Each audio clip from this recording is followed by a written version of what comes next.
ঢাকার একটি বিলাসবহুল 10 তলা টাওয়ারের বাসিন্দা হিসেবে টিউলিপ সিদ্দিকের নাম তালিকাভুক্ত ছিল। সম্পত্তিটির নামকরণ করা হয় তার পরিবারের নামে। যুক্তরাজ্যের সংবাদ মাধ্যম দ্য টেলিগ্রাফ এ তথ্য জানতে পেরেছে। টিউলিপ সিদ্দিক যুক্তরাজ্যের সাবেক দুর্নীতি বিরোধী মন্ত্রী। তিনি দেশটির ক্ষমতাসীন লেবার পার্টির পার্লামেন্ট সদস্য। তার খালা শেখ হাসিনা। ঢাকার কর্মকর্তাদের ধারণা, সিদ্দিকস নামের ঢাকার এই অ্যাপার্টমেন্ট কমপ্লেক্স 2014 সালে টিউলিপের স্থায়ী ঠিকানা ছিল। তখন তিনি যুক্তরাজ্যের উত্তর লন্ডনের ক্যামডেনের কাউন্সিলর ছিলেন। অ্যাপার্টমেন্ট ভবনটির অবস্থান ঢাকার গুলশানে। এই এলাকায় বিভিন্ন দেশের দূতাবাসের পাশাপাশি বড় বড় ব্যবসা প্রতিষ্ঠান রয়েছে। আদালতের নথিপত্র বা সংবাদ প্রতিবেদনের তথ্য অনুযায়ী এ নিয়ে বাংলাদেশের টিউলিপের সঙ্গে সংশ্লিষ্ট পঞ্চম সম্পত্তির খোঁজ পাওয়া গেল।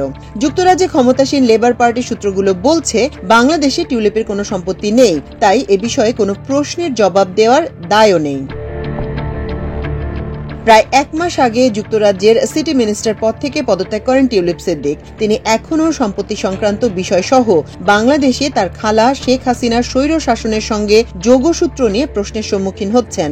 যুক্তরাজ্যের মন্ত্রিসভার সদস্যদের মান বিষয়ক দেশটির প্রধানমন্ত্রীর উপদেষ্টা লাউরি ম্যাগনাস টিউলিপের বিরুদ্ধে দুর্নীতির অভিযোগ ওঠার পর এ নিয়ে লাউরি তদন্ত করেন। তদন্তে তিনি দেখতে পান, শেখ হাসিনার নেতৃত্বাধীন দল আওয়ামী লীগের সঙ্গে সম্পৃক্ত এক ব্যক্তির কাছ থেকে উপহার পাওয়া একটি ফ্ল্যাট নিয়ে টিউলিপ অসাবধানতাবশত জনগণকে বিভ্রান্ত করেছেন।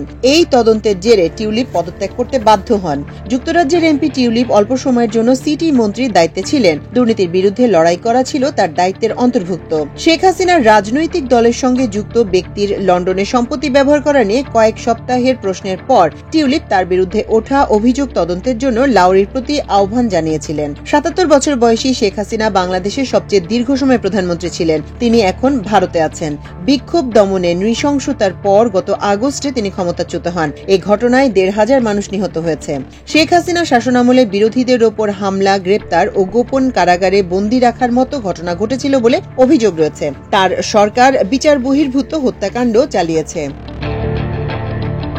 গাজীপুরের কানাইয়া এলাকায় টিউলিপস টেরিটরি নামের প্লট সহ একটি পারিবারিক অবকাশ যাপন বাগান বাড়ি নিয়ে তদন্ত করছে বাংলাদেশের দুর্নীতি দমন কমিশন।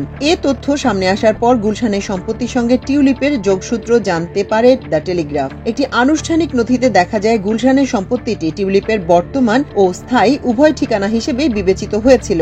2014 সালের মে মাসে টিউলিপ লন্ডনের ক্যামডেনের কাউন্সিলর পদ থেকে সরে দাঁড়ান। নথিটিতে এর 3 সপ্তাহ পরের তারিখ লেখা। গুলশান এলাকায় 10 তলা এই অ্যাপার্টমেন্ট ভবন 2010 সালের দিকে নির্মিত হয়। একটি প্রচারমূলক ভিডিওর তথ্য অনুসারে ভবনে একটি খোলা ছাদ আছে।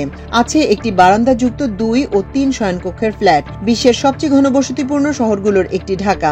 এ শহরে 2 কোটি মানুষ বাস করে। ঢাকার বেশিরভাগ অধিবাসী যে পরিস্থিতির মধ্যে বসবাস করেন তার বিপরীত চিত্র এসব প্রশস্ত ফ্ল্যাট। ভবনটি টিউলিপের বাবা শফিক আহমেদ সিদ্দিক, টিউলিপের দাদা নাকি পুরো পরিবারের নামে তা স্পষ্ট নয়। সম্পত্তিটি সম্পর্কে জানেন এমন এক ব্যক্তির ধারণা, এই পরিবারের এক সদস্যের মালিকানাধীন জমিতে ভবনটি নির্মাণ করা হয়েছিল। কিন্তু এই ভবনে কোনো ফ্ল্যাট এখনো এ পরিবারের মালিকানায় আছে কিনা কিংবা বিশেষভাবে এটি কার নামে নামকরণ করা হয়েছে সে প্রশ্নের উত্তর দিতে অস্বীকৃতি জানিয়েছে যুক্তরাজ্যের লেবার পার্টি। টিউলিপের বাবা শফিক আহমেদ সিদ্দিক যে বিশ্ববিদ্যালয়ের অধ্যাপক, সেখানকার একটি অনলাইন জীবনীর তথ্যানুসারে তিনি সাম্প্রতিক সময় পর্যন্ত সেখানকার বসবাসকারী হিসেবে তালিকাভুক্ত ছিলেন। বাংলাদেশের সাবেক প্রধানমন্ত্রী শেখ হাসিনার বোন শেখ রেহানার স্বামী শফিক আহমেদ সিদ্দিক। পরিবারের সদস্যদের নামে থাকা এই সম্পত্তি সহ আদালতের নথিপত্র অনুসারে গুলশানের অন্য একটি ঠিকানা ও ধানমন্ডিতে তার খালার বাড়ির সঙ্গে টিউলিপের যোগসূত্র রয়েছে। শেখ হাসিনার বক্তৃতার প্রতিক্রিয়ায় গত সপ্তাহে বিক্ষোভকারীরা তার ধানমন্ডির বাড়িতে আগুন দেয়। স্থানীয় গণমাধ্যমে ধারণ করা ভিডিওর একটি দৃশ্যে এই বাড়ির একটি ভাঙা কাঁচের দরজার ফ্রেমে টিউলিপের স্নাতক ডিগ্রি অর্জনের একটি ছবি ঝুলতে দেখা যায়। আর পেছনের ঘরে তখন আগুন জ্বলছিল। টিউলিপ এর আগে পরিবারের আরেক সদস্যের সঙ্গে ঢাকায় একটি ফ্ল্যাটের মালিক ছিলেন, যার মূল্য 1 লাখ পাউন্ডের বেশি। যুক্তরাজ্যের পার্লামেন্টের রেজিস্ট্রার অফ ইন্টারেস্টের তথ্য অনুসারে ফ্ল্যাটটি 2015 সালে বিক্রি করা হয়।